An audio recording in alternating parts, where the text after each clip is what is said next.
O Saci de Goiás. A moça que nos conta esse relato é de Itaberaí, Goiás. E o relato que ela vai contar aqui aconteceu com a sogra dela e os seus 6 irmãos.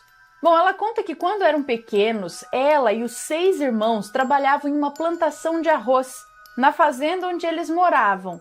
Todos eles trabalhavam, eram 7 crianças contando com ela. Eles levantavam cedo todo dia, assim que o galo cantava. Na época não tinha relógio, né? Então quando o galo cantava, eles levantavam, tomavam café, arrumavam a capanga e iam para a plantação. O pai deles ia na frente e eles iam logo em seguida. E assim foi por muito tempo. Um certo dia eles tomaram café, foram, como de costume, para a plantação e no caminho tinha muito mato, muitas porteiras.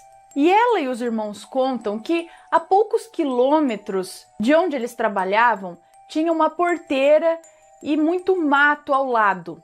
E antes deles abrirem a porteira, eles viram ali ao lado um homem muito alto, negro, magro e dos olhos vermelhos. E detalhe, ele só tinha uma perna e usava um cachimbo na boca. E contam também que ele estava sem camisa e usava uma espécie de pano vermelho na frente. E diz que ele ficou ali parado, observando a sogra dela, né? Os irmãos, as crianças também ficaram observando ele, ficaram ali um olhando para o outro. De início acharam que ele era algum moço, algum rapaz que morava ali na redondeza. E diz que esse moço não falava nada, só ficava ali observando. Até que aquele moço olhou fixamente para o irmão mais velho da sogra da moça que nos conta esse relato e tacou nele um galho que ele segurava nas mãos. Tacou no irmão dela e saiu, se afastou para o meio do mato. Inclusive machucou o irmão dela, que ficou lá questionando o porquê daquilo, por que ele fez isso. Mas diz que o moço não falava nada, ele só ia se afastando. Diz que eles passaram a porteira e o moço continuava lá agora um pouco mais para dentro da mata. Eles continuaram ali pelo caminho depois da porteira, olharam para trás e o moço continuava lá. Até que eles sumiram no caminho e não enxergaram mais o tal do moço, que talvez fosse o Saci. Chegando lá na plantação, o pai deles já estava preocupado, porque eles demoraram mais do que o habitual. Então eles contaram o acontecido para o pai deles, que na hora parou de fazer o que estava fazendo e ficou escutando a história deles. E a sogra dela diz que o pai dela ficou o dia inteiro sem dizer uma palavra, até chegarem em casa e contar para a mãe deles o que aconteceu. Inclusive mostraram a perna do irmão da sogra dela, que estava toda ralada por conta daquele galho que aquele Saci tacou neles. E foi aí que os pais deles se deram conta de que foi o Saci que fez isso. Até então eles achavam que era um moço ali das redondezas, mas eles deram a descrição, tudo. Falaram, foi o Saci. E ela diz que hoje em dia a sogra dela e os irmãos se reúnem e contam a mesma história, mas hoje em dia eles riem disso. E ela diz que não tem como ser mentira, são 7 pessoas contando a mesma história. Inclusive, hoje em dia, o irmão mais velho da sogra dela, o que tomou a galhada do Saci lá, tem 65 anos e diz que ele é um homem muito sistemático. E conta muito sério esse fato. E diz que nunca mais passou por outra experiência com o Saci, depois que eles descobriram que era o Saci.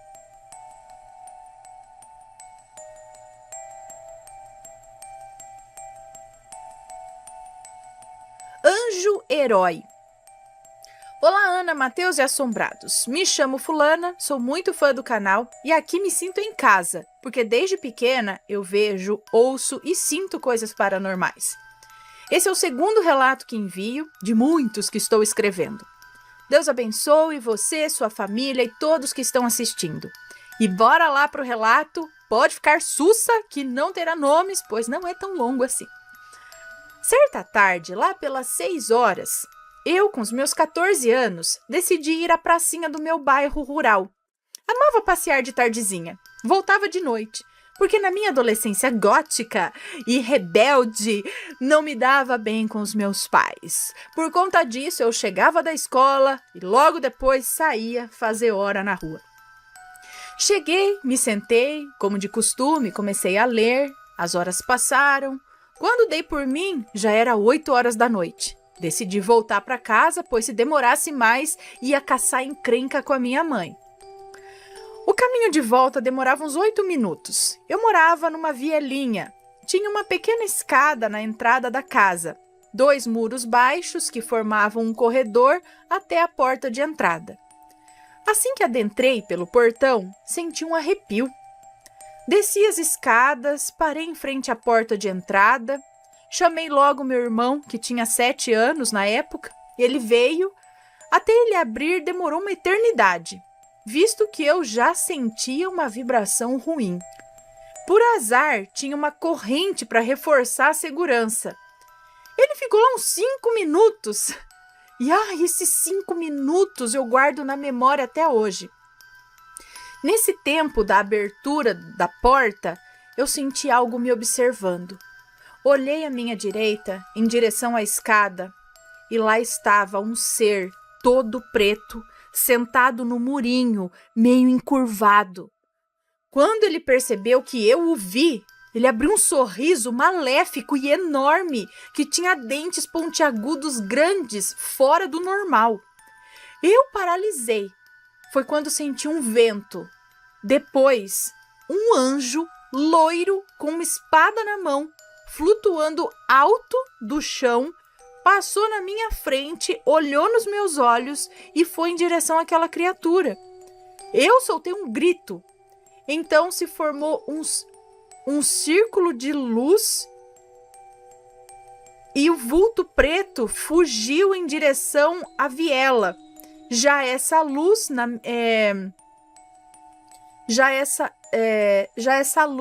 em minha direção foi sumindo. É isso? Nisso, o meu irmão terminou de abrir, minha mãe me puxou para dentro, me sentou no sofá, me dando água com açúcar.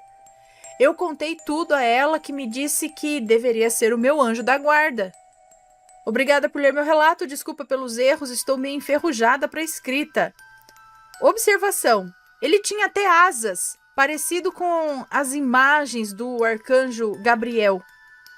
Rapaz, mas foi um anjo mesmo assim que a gente vê nos livros. O anjo com asa e tudo chegou e te... Mas você vê... Bom, ela falou aqui, né? Desde pequena vejo, ouço e sinto coisas paranormais. Então, ela já viu aquele ser, né? Sentiu, viu que tinha um escurão, um negócio lá, bicho de sorriso assustador. E também, assim como ela pôde ver o ser das trevas ali, ela também viu o anjo. Agora, e nós que não vemos? Quem nos garante que tudo isso não está acontecendo ao nosso redor, mas a gente não vê e não se dá conta, né? Mas pode ser que em algum momento que você sentiu, às vezes, alguma coisa esquisita, ou até sentiu algum medo, vai saber o que aconteceu naquele espaço que você não pôde enxergar. Será que não tinha algo terrível, algo das trevas, alguma sombra dessa querendo de alguma forma te atacar e o teu anjo ou algum ser de luz veio e te livrou dessa e você não viu nada porque você não é médium. Mas você foi salvo de alguma coisa e de quantas coisas já não fomos, será? E não nos demos conta disso, não é? Interessante.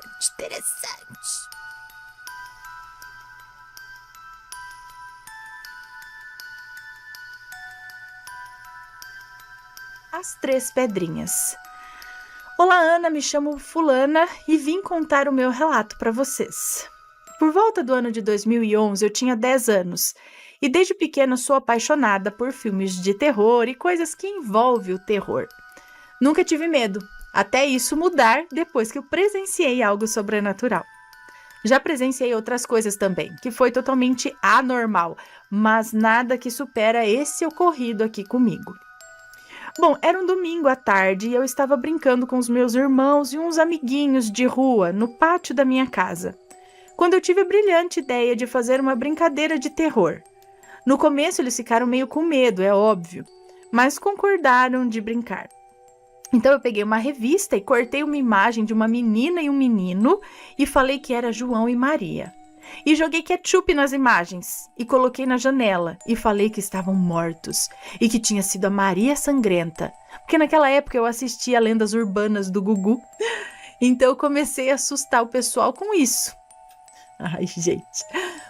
Foi chegando a noite, todo mundo cansado e meus amiguinhos foram para casa e eu e meus irmãos também fomos para nossa casa. Jantei, passou umas horas e fomos para a cama dormir. Ana, eu sempre fui de ficar acordada até tarde, altas horas da madrugada. Uma vez até amanheci. Eu não tinha um sono muito regulado e até hoje, com 21 anos, eu sou assim. Enfim, a noite chegou, todos foram dormir. Eu não me lembro o horário, mas acho que foi por volta das 2 da manhã que tudo começou. Ana, eu estava deitada, dormia eu perto da parede, minha irmã do meu lado e meu irmão na cama de baixo, que puxa, sabe, acho que é aquela cama auxiliar. Eu tinha costume de olhar para o teto até pegar no sono, já que eu tinha dificuldade de dormir. Estava eu passando o olho pelo teto, quando de repente cai uma pedra em cima de mim e parou na minha barriga. Eu me levantei, peguei aquela pedra, olhei para os lados e não vi nada. Então joguei a pedra no chão e deitei de novo. Achei esquisito, mas não fiquei com medo. Quando deitei novamente, caiu outra pedra e acertou meu braço. Eu levantei rapidamente, peguei a pedra e joguei no chão de novo. Só que eu joguei com irritação, sabe? Ana, eu tive a coragem de olhar debaixo da cama. Olhei para o meu irmão, achei que fosse ele, né? Mas ele estava dormindo e virado para o outro lado. E mesmo se tivesse sido ele, era impossível, porque eu ia ver ele e as pedras... Eu ia vê-lo jogando e as pedras estavam sendo jogadas por cima e não por baixo. Voltei a deitar e pensei, bom, se cair de novo eu levanto, chamo meu irmão e vou no quarto falar com meu pai. Dito e feito. Quando caiu a terceira pedrinha, ela caiu no meu braço, chegou até a doer um pouco, então fui lá, peguei as 3 pedrinhas e chamei meu irmão para ir lá no quarto chamar meu pai. Aí eu chamei o meu pai e é óbvio que ele ignorou. Pegou as 3 pedrinhas e disse que deve ter caído do meu bolso. Então ele colocou as pedrinhas no chão do lado da cama dele e mandou eu dormir. Mas Ana, como eu sabia que não foi isso que aconteceu, então eu fingi que eu acreditei nele e fui dormir. No outro dia, Ana, eu contei para minha mãe e como ela é evangélica, pegou aquelas 3 pedrinhas, orou e jogou elas embora. E depois disso nunca mais ocorreu nada. Porém, eu sempre vi coisas, mas nada tão pesado como esse dia aí das 3 pedrinhas. Esse foi o meu relato. Um beijo, Ana, amo esse canal. Um beijo para você, muito obrigada. Será que alguma coisa estava querendo chamar a sua atenção? Você atraiu alguma coisa com aquele tipo de brincadeira? Criando medo nos amigos e tal, acabou abrindo uma brecha para alguma coisa te seguir e querer chamar a sua atenção jogando as pedras? Que tamanho eram essas pedras? Fiquei curiosa. E materializou em cima de você? Não sei, mas eu acredito. A bruxa do bico vermelho. O moço que nos conta esse relato diz que contava a tia dele que o avô dele era militar de logística. E ele diz que grande parte dos homens da família dele, se não todos, serviram as Forças Armadas. Bom, o avô dele construía estradas de ferro para o exército na época. E isso funcionava assim. Um destacamento ia na frente e abria a mata. O outro vinha atrás, construindo os trilhos de trem. Assim, muito raramente, eles paravam em alguma cidadezinha ou lugarejos onde os militares ficavam com suas famílias ali até que outro destacamento chegasse. E contava a tia dele, do moço que nos conta esse relato, que em um desses lugarejos, numa dessas cidadezinhas em que eles pararam, havia uma pequena venda de mantimentos. E a dona dessa venda era uma mulher de uma beleza esfuziante. Longos cabelos negros na altura da bunda, olhos negros, pele alva. Mas o mais marcante nessa mulher é que ela sempre usava um batom muito vermelho, de uma cor muito viva, algo muito incomum para a época e seus costumes. Mas apesar da sua beleza ímpar, nenhum homem nunca ousou flertar com ela, pois alguns boatos diziam que ela e mais 2 meninas que a ajudavam na venda eram bruxas, e não era raro vê-las em noites de lua clara, as 3 nuas, dançando nas campinas, próximas à cidade. Acontece que assim que o destacamento do avô dele chegou no lugar e ele se instalou com a esposa, a avó do moço que nos conta esse relato, em uma pequena casa de madeira, essa mulher, a dona da venda, se apaixonou por ele. Dizem que ela perguntava para todos quem era o baixinho de poucos sorrisos que tinha acabado de chegar na cidade. E vez ou outra, quando ele ia na venda, ela não conseguia dizer uma palavra, como se ela ficasse extasiada com sua presença. Com o passar dos dias, uma velha senhora disse à avó do moço que nos conta esse relato: Maria, cuidado com a moça da venda, pois os mais velhos dizem que noite após noite ela vai ver o seu marido dormir. A avó dele ficou estarrecida, pois todas as noites eles dormiam juntos e até então ela não tinha visto nada de estranho. Sendo assim, ao cair da noite, a avó dele resolveu fazer uma vigília e esperar para ver se alguém diferente aparecia ali nos derredores da casa. A noite surgiu e com ela o típico frio do sul, mas a noite era de céu claro e a lua brilhava cheia e majestosa no céu.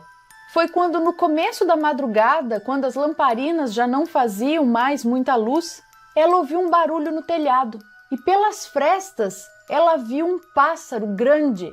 E a tia dele dizia que era grande, era do tamanho de um cachorro de porte pequeno, o pássaro que estava no telhado.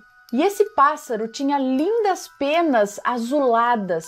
E o pássaro varou o telhado, tentando não fazer barulho.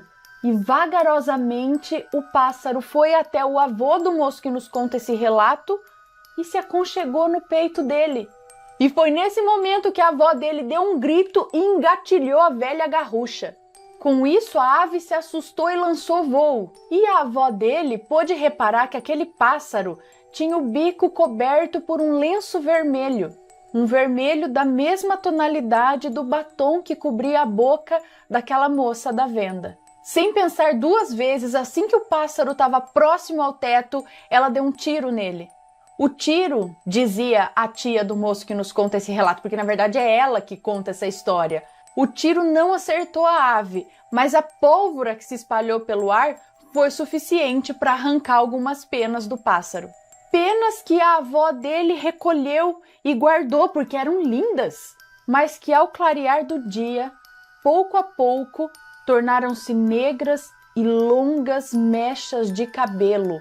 No dia seguinte, depois da avó dele explicar cuidadosamente ao avô dele por que é que ela deu um tiro dentro de casa, o avô foi à venda e pôde se deparar com a moça, a dona do estabelecimento, usando um lenço na cabeça. E ele, curioso, perguntou sobre o adorno.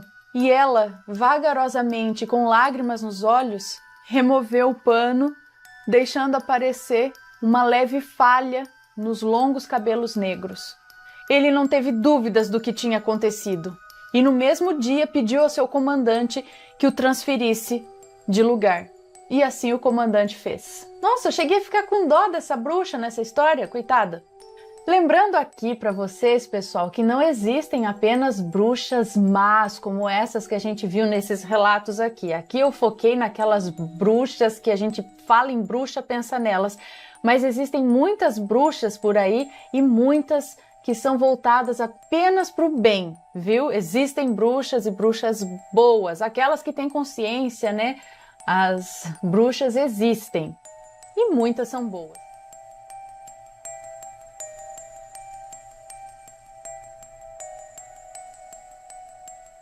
Na verdade é um maledito, olha só. Namorado maledito, maledeto, vamos lá, vamos ver o que esse namorado fez. Oi, tudo bem? Espero que esteja bem. Um grande beijo para você e para toda a sua família linda. Muito obrigada. Vou contar o relato do meu ex-maledito. Não se preocupe, todos os nomes de pessoas, locais e atividades foram devidamente alterados.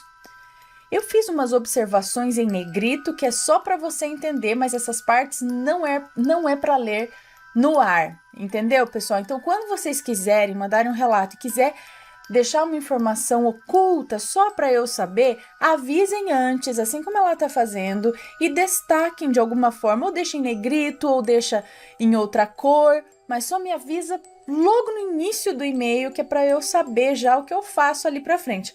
Como ela disse, bom, só vou ler para mim aqui essas informações, ok?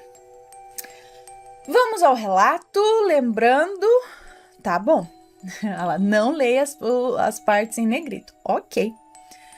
Meu nome é Fulana, tenho 30 anos, já estava solteira há quase 2 anos. Resolvi entrar naquele aplicativo de conhecer pessoas e acabei conhecendo o maledito. Marcamos de sair. Fomos ao cinema perto da minha casa e logo no primeiro encontro ele foi super invasivo. Sabe quando a pessoa está do seu lado e fica tentando passar a mão em você? Ai, sei. Aí ele viu que eu não ia permitir e começou a querer esfregar o braço no meu peito. Ficava tentando colocar minha mão nos lugares que não dele, assim, sabe? Vá, no primeiro encontro, cara, vá caçar sapo. Eu achei um absurdo. Estávamos no cinema, em plena tarde, assistindo um filme voltado para o público infantil ainda. Bom, quando saímos, ele queria comer. E eu disse que eu não poderia ficar, que eu precisaria voltar para casa. Fomos para o lado de fora do shopping e eu fui de carona com a minha mãe para não gastar com... Fomos para o lado de fora do shopping e eu fui de carona com a minha mãe para não gastar com o estacionamento. O shopping fica a uns 5 minutos da minha casa, mas eu não queria ir a pé, então eu disse que eu ligaria para minha mãe. Ela queria esperar comigo, mas eu estava desesperada para me livrar daquele cara. Ele queria esperar comigo até minha mãe chegar, mas eu estava desesperada para me livrar dele. Eu disse que não, que era para ele se virar, para ele ir embora. Era para ele se virar para ir embora logo, que eu queria ligar para minha mãe. Finalmente o Uber do maledito chegou e eu liguei para minha mãe. Ele mandou mensagem no dia seguinte, dizendo que tinha adorado, que gostaria de repetir. Em um determinado momento, eu falei para ele o seguinte: só se for para tomar um café, em um lugar público, porque até parece que você se controla, né? Ele me questionou: como assim? Não sei.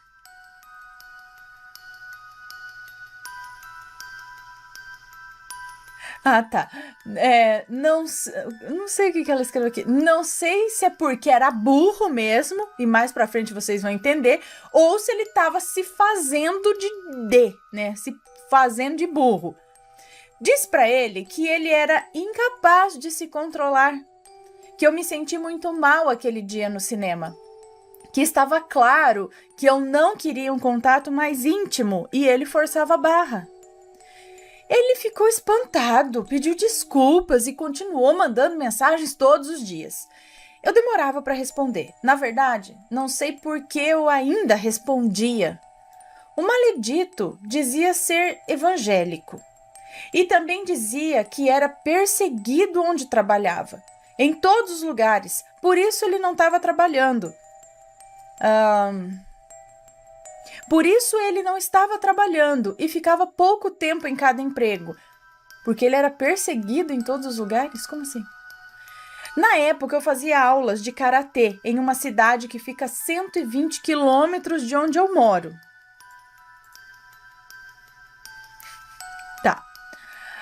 Quando fui para aula num dia, combinei com um rapaz de lá do lugar onde eu frequentava para me buscar em uma estação de trem próxima à cidade. O rapaz me buscou e eu estava empolgada. Porém, ficamos juntos o dia inteirinho e nada dele chegar em mim ou demonstrar qualquer sinal de afeto por mim. Eu juro que eu fiquei confusa. Porque ele dirigiu mais de 100 quilômetros para me buscar numa cidade próxima, ficou o dia inteiro ao meu dispor, se ele não estava interessado. Ele me deixou na estação e nos despedimos com um beijo no rosto e um abraço. Isso foi combinei com um rapaz de lá do lugar onde eu frequentava para me buscar em uma estação. Bom, enfim, não sei se estava alguma coisa claro que era para acontecer ou não estava implícito, enfim. Em um mês voltamos a conversar. Cadê? Me perdi aqui. Então ele me deixou na estação e nos despedimos com um beijo no rosto e um abraço. Nessa hora, quando entrei no trem, bateu um desespero. Hoje eu vejo que era carência. É nessa hora que o maledito volta. Ele mandou mensagem e eu respondi rapidinho. Afinal, ele era muito bonito. Voltamos a conversar e logo marcamos de sair novamente. Em um mês, estávamos namorando.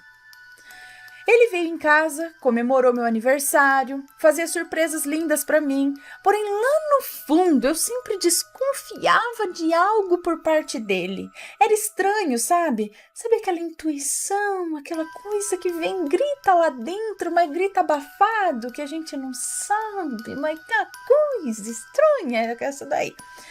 Era estranho, sabe? Uma vez estávamos falando das redes sociais e descobri que ele tinha contato com diversas mulheres que ele conheceu no tal do aplicativo lá. Eu briguei com ele, disse que eu não queria, que não eram amizades. Ele já distorceu tudo e disse que eu era louca, que eu era doente, que eu estava sendo preconceituosa, que achava que ninguém prestava e que só eu era santa. Eu sempre deixei claro para ele que eu não pensava assim. Eu sei que existem pessoas boas nos aplicativos, porém, não eram essas pessoas para fazer amizade, sabe? Afinal, o aplicativo é de relacionamentos, assim, né? Tipo, enfim. Eram pessoas que estavam lá com outro propósito e como os perfis combinaram, havia outra intenção, exatamente. Amigos, você guarda no WhatsApp, sei lá, no Instagram, não sei. Então, eu não queria. Briguei com ele várias vezes e ele dizia que nós deveríamos ter vida social, conversar com outras pessoas. Eu achava aquilo um absurdo. Não, ele achava, conversar com outras pessoas, achava aquilo um absurdo. Só mais tarde eu percebi que ele não achava que era traição ficar batendo papo com outras mulheres. Achava super normal trocar o WhatsApp e ficar conversando coisas íntimas com elas. É normal.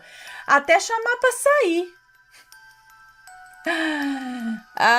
O maledito, ele ia à igreja comigo. Eu também sou evangélica.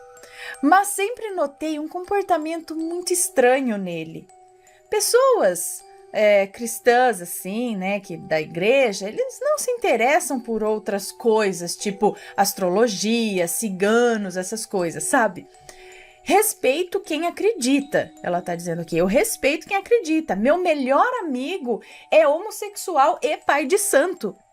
Mas religião, para mim, é igual política. Não, eu não discuto.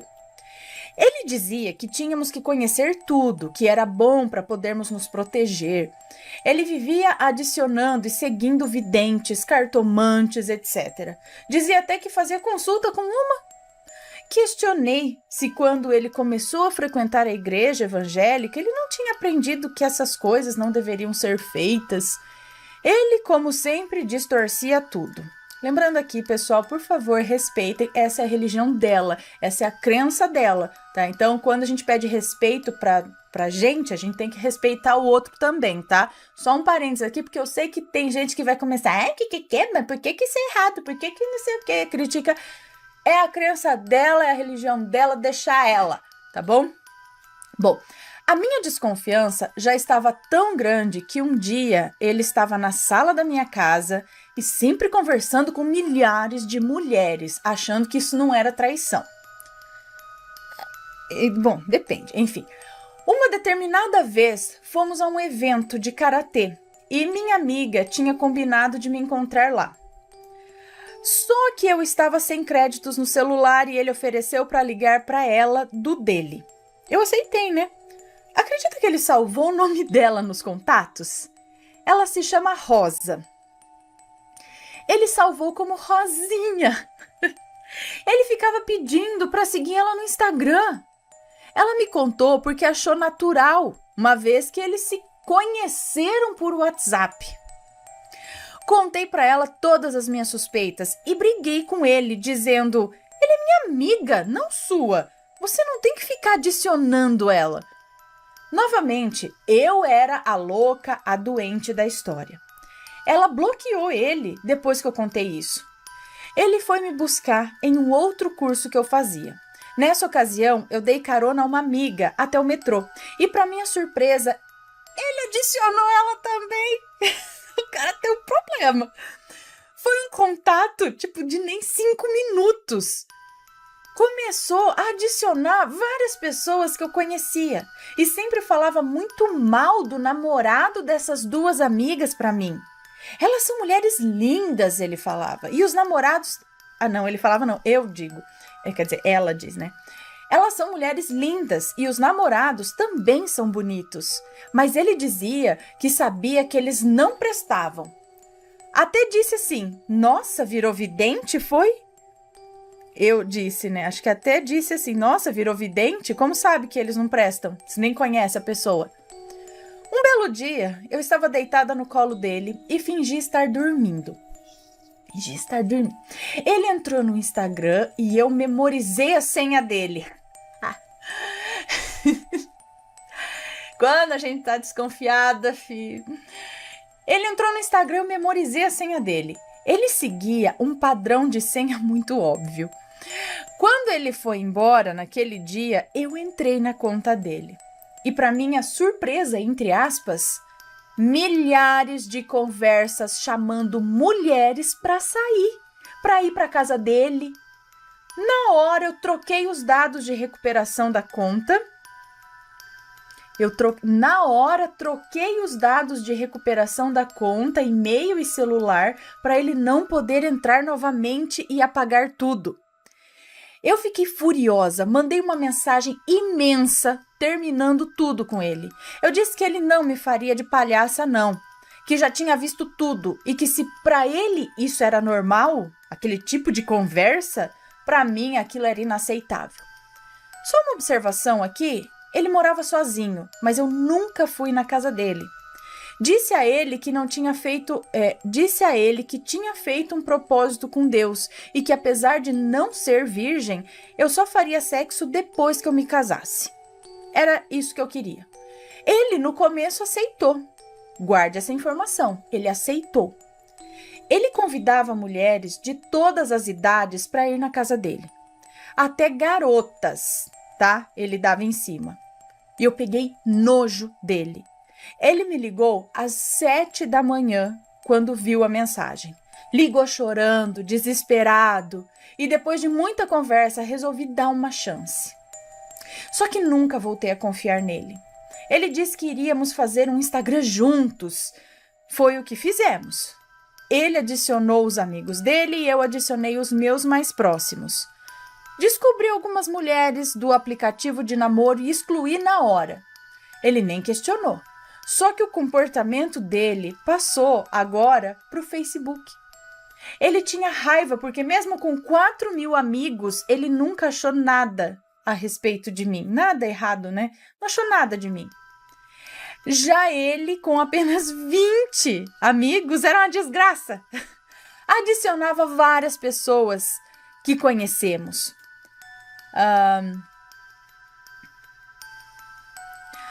O maledito costumava dormir aqui no final de semana. Estava desempregado e morava longe, então economizava na passagem. Íamos à igreja no sábado à noite e ele dormia. Ia embora no domingo ou na segunda. Uma determinada vez, minha mãe falou para o maledito que Deus nunca deixava os seus filhos na escuridão e que tudo que era errado sempre vinha à tona.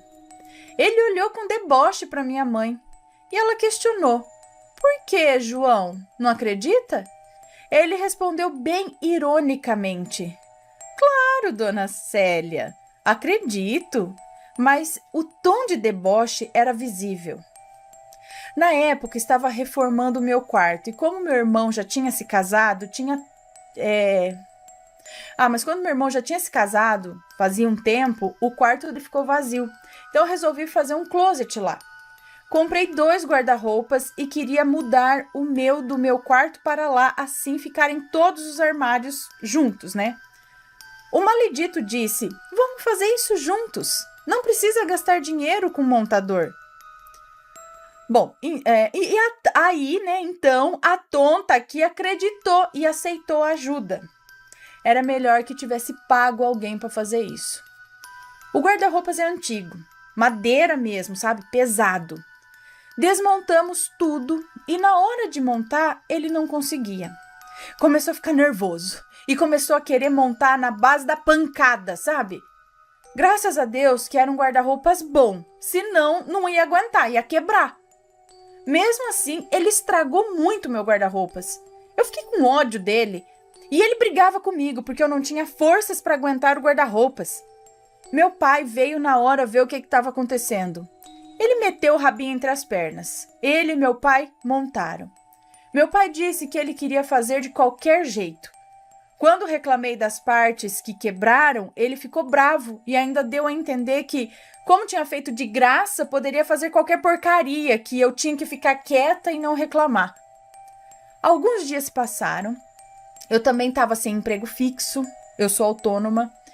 E uma vez, uma amiga me chamou para trabalhar por um dia no negócio dela. Ele ficou visivelmente abalado. Estava quase chorando porque eu ia. Queria saber que tipo de clientes eu atenderia. Se eram homens, se eram crianças. Estava sondando para saber se eu poderia ter contato com algum homem. Fui porque afinal iria ajudar bastante o dinheiro. Eu também fazia outros tipos de serviços. O maledito queria muito fazer um desses procedimentos.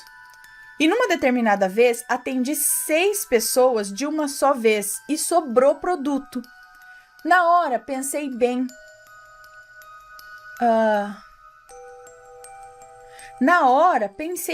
Todo o desaforo que ele já tinha feito para mim e para minha família e não dei o que sobrou para ele do produto. Acabei aplicando em mim mesma e o que sobrou eu dei para minha cunhada, para a esposa do meu irmão.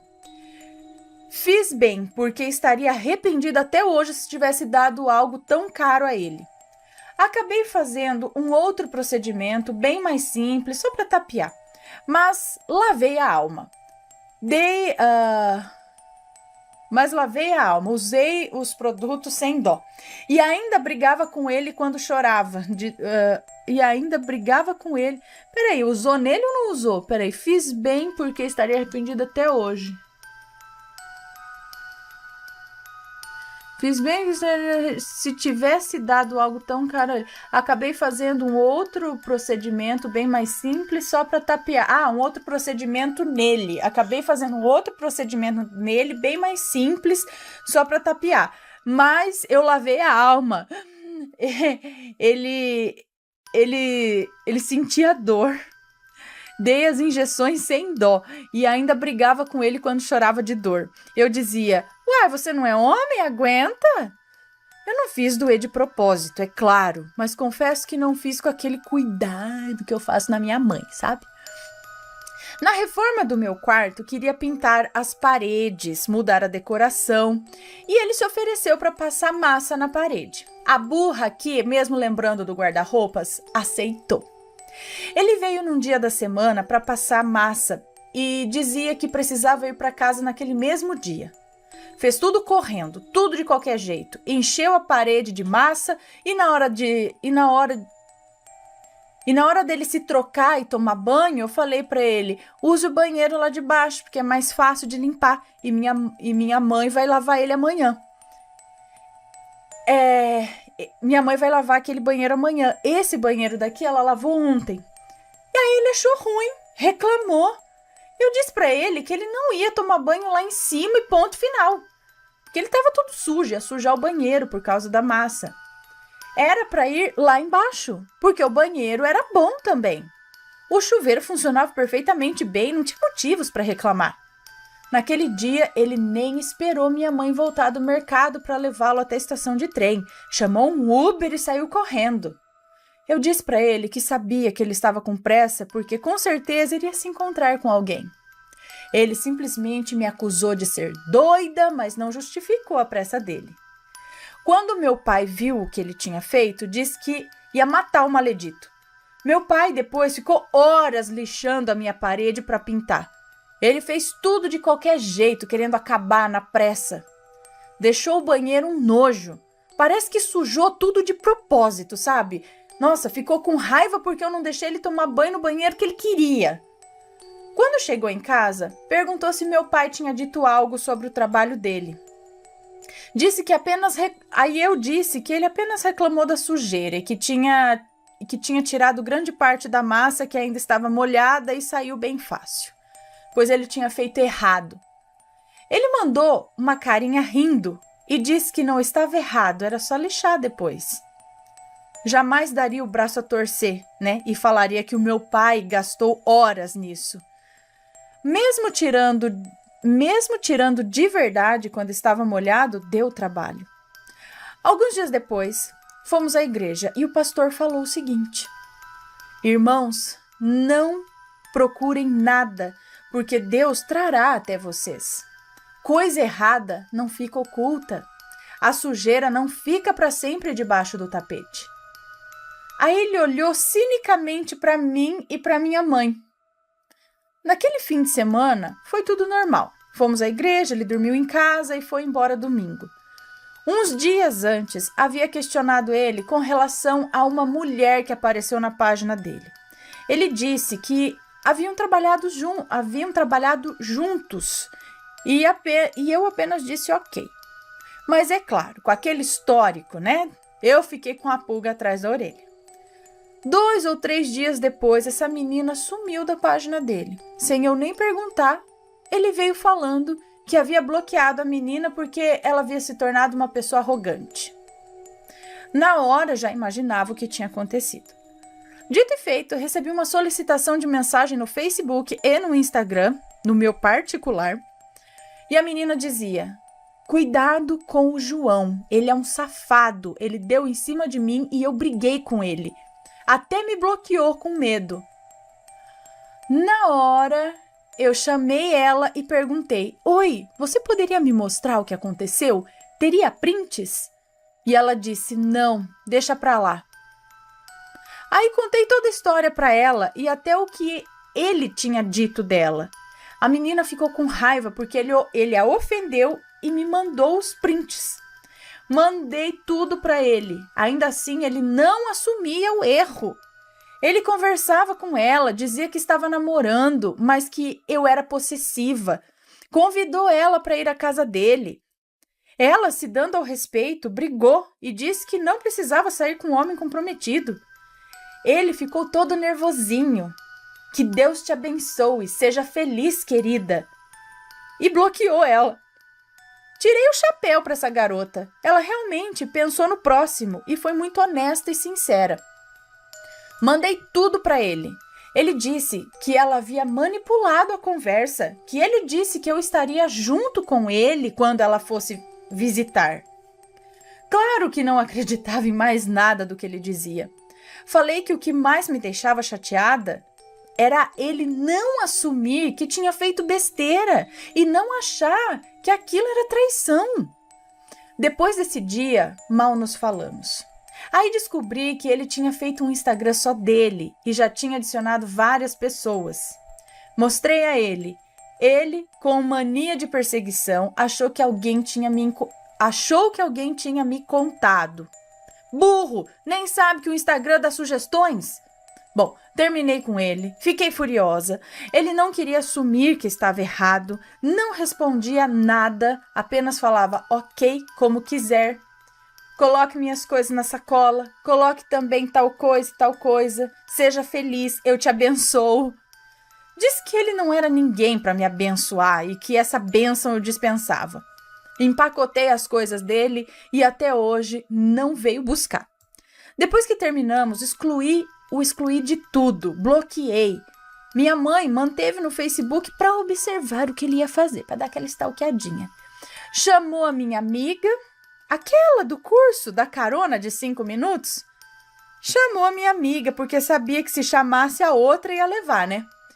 Depois, ela veio me contar que ele chegou nela enquanto fazíamos umas fotos para documentos. E a minha amiga veio de... Peraí. Depois ela veio me contar que ele chegou nela enquanto fazíamos umas fotos para documentos. A minha amiga veio dizer que ele estava sofrendo, que queria voltar, mas que eu era doente e precisava me tratar. Eu não respondi. Mandei print da conversa dele com a outra menina. Ela logo sacou e falou para ele não alimentar esperanças, que eu não queria mais. Ele mudou na hora e brigou com ela. Disse que jamais tinha falado de voltar. Passados alguns dias, excluí todos os amigos dele do Face e ficou apenas com pessoas que eu conhecia. Acabou por excluir todas as redes sociais, pois ninguém interagia com ele. As pessoas que lá estavam nem se atreviam a falar com ele, pois já sabiam de toda a história.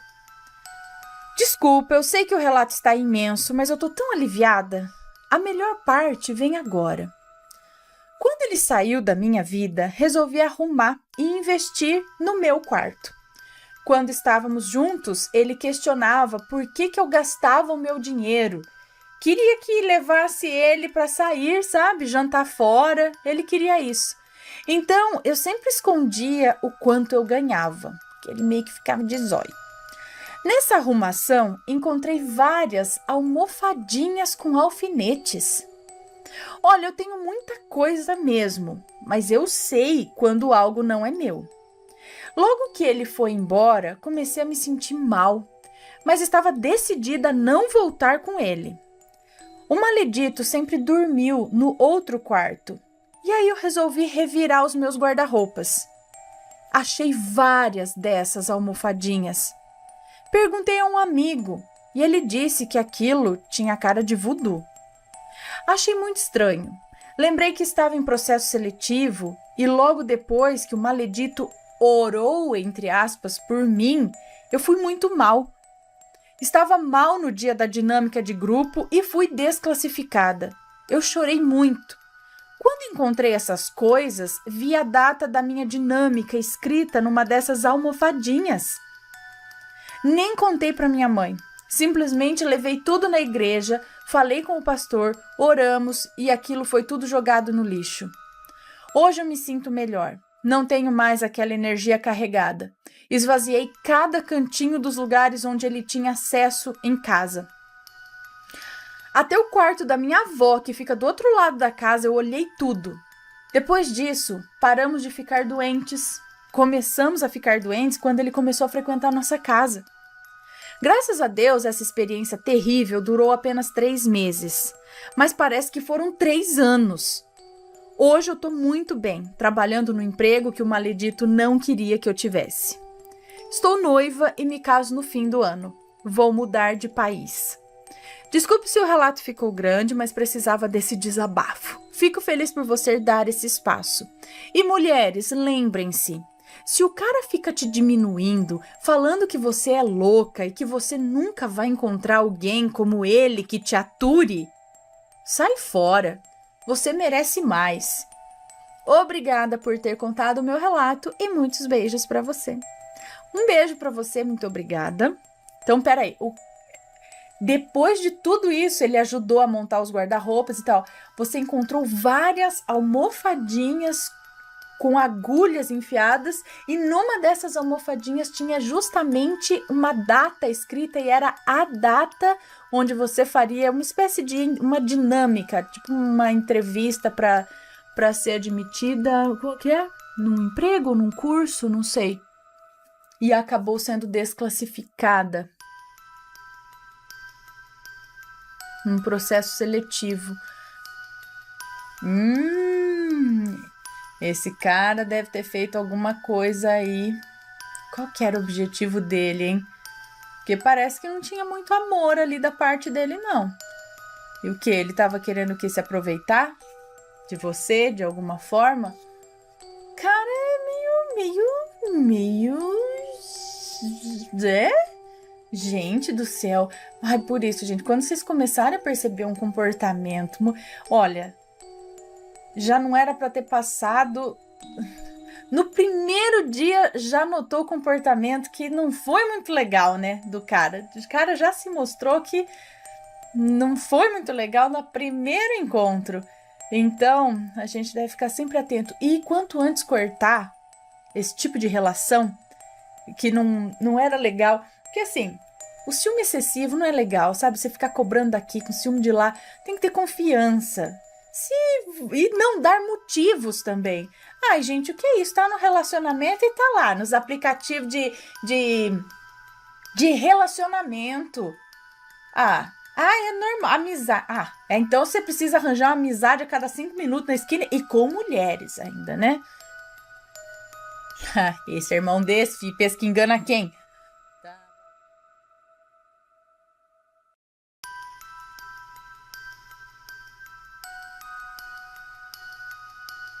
E vamos ler mais um relato, que é este daqui. O Milagre de São Francisco. Olá, Ana Paula, meu nome é fulana, porém vou usar um pseudônimo de Mameca. É isso? Sou brasileira, mas vivo na Itália. Por isso que escreveu aqui o Milagre de São Francesco. Sou brasileira, mas vivo na Itália, pois meu marido é italiano. O milagre aconteceu com meu marido. Nós somos casados há 5 anos e ele está sem trabalho desde então. Ele enviou currículo para toda a Itália e não conseguiu nada. No ano de 2019, abriram vários concursos, pois aqui já havia muitos anos que não faziam concursos. Meu marido Então, meu marido viu uma grande oportunidade aí. Começaram os concursos e ele se inscreveu em vários, porém na última fase ele não passava, ou entrava na graduação, mas na parte final. Entrava, mas tipo na lista de espera, digamos assim, acho que é isso. Ele já estava perdendo as esperanças. Eu, porém, sempre gostei do sobrenatural, e vendo coisas sobre isso, conheci o seu canal. Assistindo os seus vídeos, eu vi relatos de pessoas que pediram ajuda aos santos. Ana, eu fui criada em uma família evangélica que não crê em santos. No mês de maio, ele fez um concurso em Milão e passou na primeira fase. E no mês de junho, teria que fazer a segunda fase, que é a prova oral. Ana, ele estuda com vários livros que têm mais de 2.000 páginas. Ele estuda de dia e de noite, mas quando faz a prova oral, sempre falta 1/10 e ele fica destruído com isso. Quando ele fez esse concurso em Milão, ele se inscreveu em 2. Um que faria em uma semana e o outro na semana seguinte. O concurso que ele fez na primeira semana, a prova oral foi como as outras. Faltou 1/10 e ele voltou de cabeça baixa e disse: "Não consigo". Na semana seguinte, ele voltou a Milão para fazer o outro concurso e chegou lá totalmente desanimado, sentindo-se já um fracassado. Eu estava em casa e me lembrei dos seus vídeos que falavam de milagres, de santos. Então, mesmo que a minha religião não acredite em santos, eu fiz uma oração a São Francisco de Assis, pois é o santo que meu marido é devoto. Mentalizei as perguntas que cairiam na prova dele e disse que, se São Francisco o ajudasse, nós iríamos à sua igreja em Assis e escreveria no seu canal e te enviaria uma foto da igreja. Ana, você não vai acreditar. Na prova oral dele, caiu as perguntas que eu mentalizei e ele finalmente conseguiu. Agora eu tô aqui pagando a minha promessa. Ana, em setembro ele começa a trabalhar. Estou muito feliz e grata a São Francisco, ou a San Francesco. Desculpa por ter ficado grande. Ficou nada, curto. Não sou muito prática em me expressar. Ai, como que eu falo isso aqui agora? Um bacione grande a te... Eu não sei falar italiano. Um bacione grande a te, alla tua família e a tutti assombrados. Muito obrigada. Deixa eu ver aqui. Depois, eu vou... Eu vou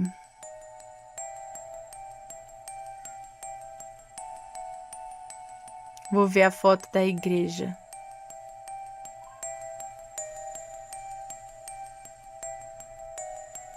Ih, me perdi aqui, peraí. Aqui.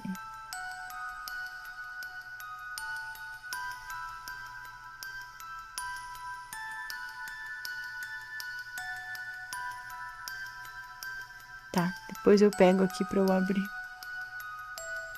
Depois eu vejo tudo certinho, viu? Muito obrigada, que bom que deu tudo certo, olha só. Deu tudo certinho. Muito bom. Fico feliz quando as coisas dão certo aí.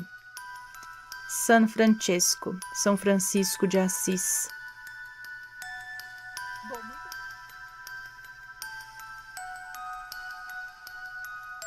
O tufo de cabelo amaldiçoado, credo! Atenção, todos os fatos presentes aqui são verídicos, não haverá nomes. Muito obrigada, sim. Sim, né? Espera-se que os relatos sejam sempre, quer dizer, tem uns que a gente espera até que não seja, né? Que é triste e tal. Mas vamos lá. Ai, eu que vou começar a tossir agora. Ai, Laia. Quando eu tinha por volta dos meus 14 anos, a minha mãe, como de costume, estava cuidando do jardim. Um dia normal como qualquer outro. Quando ela se depara com algo muito estranho, ela viu, perto do nosso muro, uma espécie de tufo de cabelo. Mas era algo fora do normal, porque obviamente todos nós conhecemos muito bem as características dos nossos cabelos. E era algo que não era nosso. Então, por enquanto, sem falar nada conosco e achando aquilo tudo muito estranho, ela decidiu colocar fogo naquele tufo de cabelo. Foi quando que pela surpresa... Foi quando, acho que para surpresa dela, o tufo de cabelo simplesmente não pegava fogo. Estranho, né? Essa parte do corpo é a primeira que pega fogo e imediatamente se destrói. Ficando assustada com a situação, ela decide chamar a gente para presenciar o que estava acontecendo. Nós ficamos ali paradas, olhando aquilo que não sabíamos explicar. Tentamos de tudo, chegamos ao ponto até de tentar jogar álcool e construímos uma espécie de fogueira ao redor daquilo, chegando a ficar minutos lá esperando que algo acontecesse, mas nada. O tufo ficava lá, queimando, como se fosse fogo. Ah, não, ele ficava lá, tipo, com o fogo tentando consumi-lo. Mas era como se fogo não fosse nada ali, que ele não queimava. Então, horas se passaram quando decidimos chamar alguém, porque assimilamos aquilo com algo espiritual. Telefonamos para uma mulher, que na época era nossa vizinha, e nos confirmou que aquilo poderia sim ser algum tipo de feitiçaria, e orientou para que levássemos tudo aquilo para uma correnteza de um rio, e que de lá seguisse seu caminho para bem longe de nós. E foi o que fizemos. Levamos o tal objeto desconhecido para um rio que tem perto de onde moramos e jogamos aquilo lá. Nós ficamos bem assustadas na época e pensamos que era algum tipo de ataque à nossa aparência física. Por quê? Mas o tempo passou e deu tudo certo. Nossos cabelos continuaram lindos e saudáveis e continuamos melhorando tudo que é possível sempre. Achou que era algum trabalho para destruir o cabelo delas, alguma coisa assim. Esse acontecimento me lembrou um relato que popularizou muito aqui no canal, o relato 47, a Barbie enfeitiçada. O que aconteceu com aquele tufo, aconteceu com aquela Barbie, mas o tufo de cabelo não explodiu, apenas não queimava. Hoje estou com 25 anos e me considero uma pessoa muito firme nas minhas ideias. Um beijo, Ana, e parabéns aos dois pelo trabalho duro no canal. E espero muito sucesso para todos. Um beijo para você, obrigada. Mas tem vários relatos aqui de objetos que, em teoria, deveriam pegar fogo facilmente e não pegam. Muitas vezes eles vão pegar fogo só depois de uma oração ali em cima, né? Acho que foi o caso desse cabelo aí. Realmente estranho, né? Estranho, mas verdade. presenciando uma possessão espiritual. O moço que nos conta esse relato diz que isso aconteceu numa sexta-feira, no dia 13 de abril de 2012. Era noite e ele e alguns parentes decidiram ir até uma pastelaria próxima, para passar algum momento ali de descontração. E no caminho eles encontraram um morador de rua, que olhou para eles e disse: Temam por aqueles que já se foram, pois um dos que partiram hoje atormentará aquele de pouca fé. Todo mundo deu risada e continuou andando. Bom, então eles chegaram até a pastelaria, fizeram seus pedidos, só que em pouco tempo o lazer se tornou confusão e desentendimento. Ele conta que naquela noite ninguém ingeriu bebida alcoólica, mas uma parente dele, que ele vai chamar aqui de vítima, estava agindo de forma inquieta. Ela estava inquieta, ela olhava para cima e por um momento ele jura ter visto os olhos dela brancos. Bom, na hora de ir embora, eles pagaram a conta, se levantaram da mesa e depois de alguns passos ali que eles estavam indo embora, a vítima começou a chorar. Ele conta que ele já estava alguns passos na frente ainda, ele já estava mais à frente, mas podia ouvir os soluços de choro dela. Então todo mundo estranhou, olhou para ela e perguntou o motivo. E ela não respondia nada. E ele diz que chegando na casa dele, a vítima se deitou na escadaria de cabeça para baixo e chorava muito. E aí ele sentou ao lado dela tentando puxá-la para baixo, para que ela entrasse na casa. Mas ela o puxou para cima, colocou a boca dela bem perto do ouvido dele e cochichou uma coisa, com uma voz estranha. Essa noite será longa, minha criança. Seja forte. E enfim, 2 dos homens que eram parentes dele lá e estavam juntos, puxaram essa moça carregada para baixo, né, da escadaria. E colocaram ela em cima da cama do moço que nos conta esse relato. E ele diz que ela alternava entre choro e riso. Em pouco tempo, assim, ela chorava, de repente estava rindo, de repente estava chorando de novo, de repente ria. E ele diz que já não reconhecia as feições dela. Parece que não era ela. Então começou a bater um desespero nele, ele começou a chorar também. E aí, passados uns 25 minutos disso, a moça se levantou da cama, urinou no chão, olhou para eles, riu e sentou em cima da própria urina. Depois disso, ele saiu correndo, foi até uma vizinha, que era benzedeira, curandeira, e foi chamá-la para ajudar. Aqui ele vai dar o nome para ela de A Salvadora. E essa mulher veio com uma sacolinha de camurça, chegou na casa dele, abriu a sacola, colocou o conteúdo da sacola em cima de uma mesa, e aí ele pôde ver ali algumas imagens de santos católicos, um crucifixo de madeira, né? Ervas, plantas, alguns papéis, água benta. E essa senhora caminhou para o quarto dele e quando colocou os pés no quarto dele, a vítima já começou a berrar para ela ir embora. E a moça começou a morder a própria língua e se arranhar. E a salvadora pediu para que amarrasse a moça na cama com cadarços e depois saiu. Já na sala, essa senhora, a salvadora, disse para o moço que nos conta esse relato e para os seus parentes que essa moça, a vítima, estava sofrendo uma possessão espiritual e que eles precisavam chamar uma ambulância do SAMU. E ele disse que não entendeu por que chamar ambulância do SAMU. E a senhora explicou para ele que possessões assim são interrompidas quando a pessoa que está sendo perturbada, aflita e possuída pelo espírito dorme. Então eles ligaram para o SAMU e voltaram para o quarto. Então a salvadora olhou para a vítima e ficou ali passando nela as plantas, ervas e falando alguma coisa, recitando, falando alguma coisa que eles não entendiam direito e piscando os olhos bem rápido. Todos rezaram e então o quarto silenciou. E então a salvadora perguntou: Qual o seu nome? E eles ouviram uma resposta violenta: Luiz! Ele disse que sentiu um arrepio e gritou para aquilo parar, para que aquilo fosse embora. Mas aí ele é que ouviu insultos e o espírito do Luiz ainda disse para ele: Me respeite ou será castigado. E então o moço que nos conta esse relato foi puxado para fora do quarto pela salvadora. E ela fez várias perguntas para ele, mas a única que ele consegue lembrar é que ela perguntou se o espírito disse alguma coisa para ele. E ele respondeu que sim.